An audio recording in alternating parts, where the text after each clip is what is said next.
Kemudian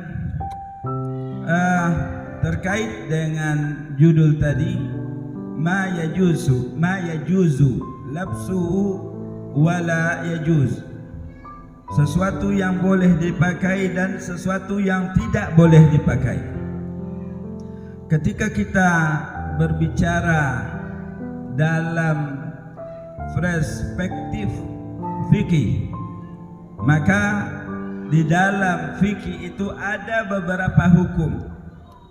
Ketika dikatakan boleh dengan tidak boleh, maka akan terangkumlah di situ hukum halal atau haram atau makruh dan mubah. Empat ini ketika ada di dalam satu redaksi di dalam fikih yajuz wala yajuz, maka empat hukum ini yang akan berlaku. Yang pertama halal, yang kedua haram, yang ketiga mubah, yang keempat makruh. Nah, tak lepas dari ini. Nah, pada asasnya ketika kita akan berpakaian, dalil dasar dari halal dan haram, mubah dan makruh itu adalah hadis yang kita pelajari di dalam hadis Arba'in An-Nawawiyah nomor 5. Yang hadis ini diriwayatkan oleh Nu'man bin Bashir. Beliau mengatakan Rasulullah SAW pernah bersabda, al-halalu bayyinun wal haramu bayyinun wa amrun bainahuma mushtabihatun faman waqa'a fis syubuhati faqad waqa'a fil haram. Yang halal itu jelas dan yang haram itu jelas, dan yang samar-samar ya tidak diketahui halal dan haramnya, maka inilah yang dikatakan urusan yang syubhat.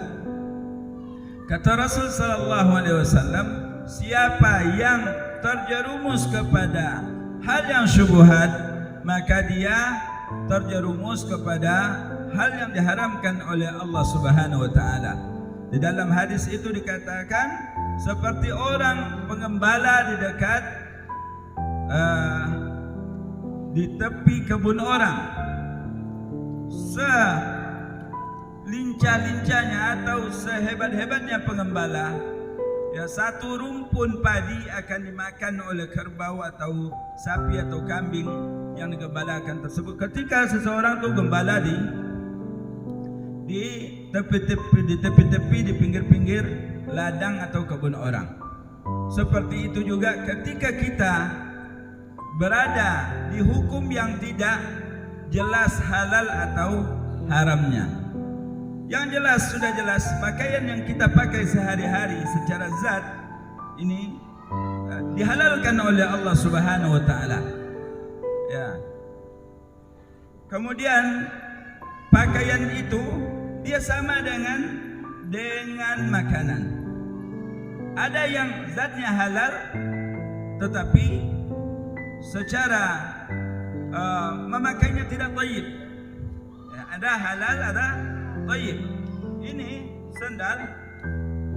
sandal ini pada asalnya halal dia karena dia bukan dari kulit babi. Tetapi apabila sandal itu bukan sandal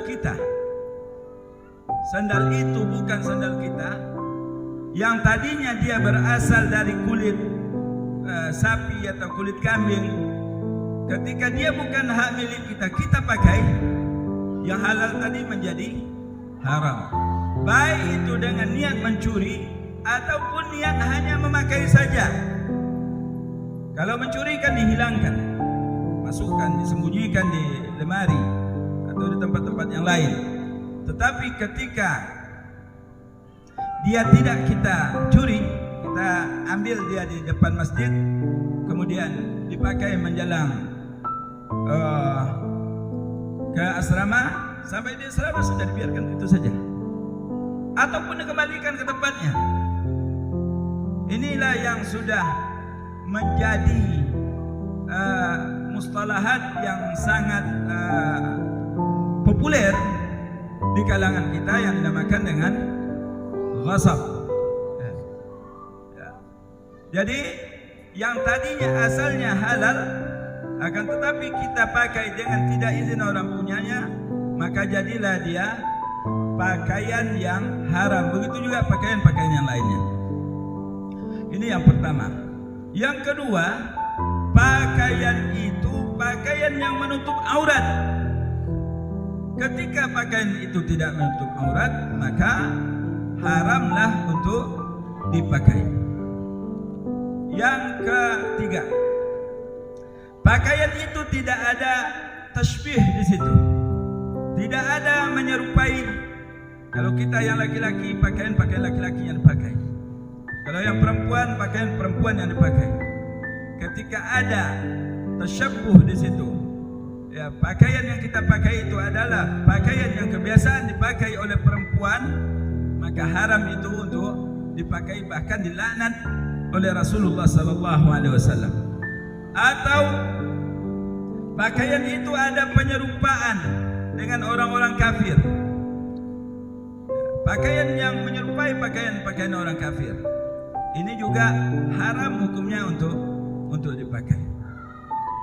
Kemudian ada semacam aksesoris yang kalau aksesoris itu ada keserupaan atau memang itu menjadi simbol bagi orang-orang kafir, maka itu juga haram hukumnya kita pakai.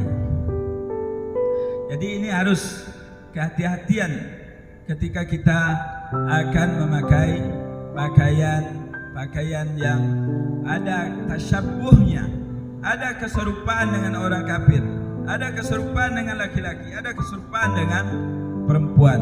Baik itu sepatu, baik itu baju, kalau ada keserupaan tidak boleh kita pakai.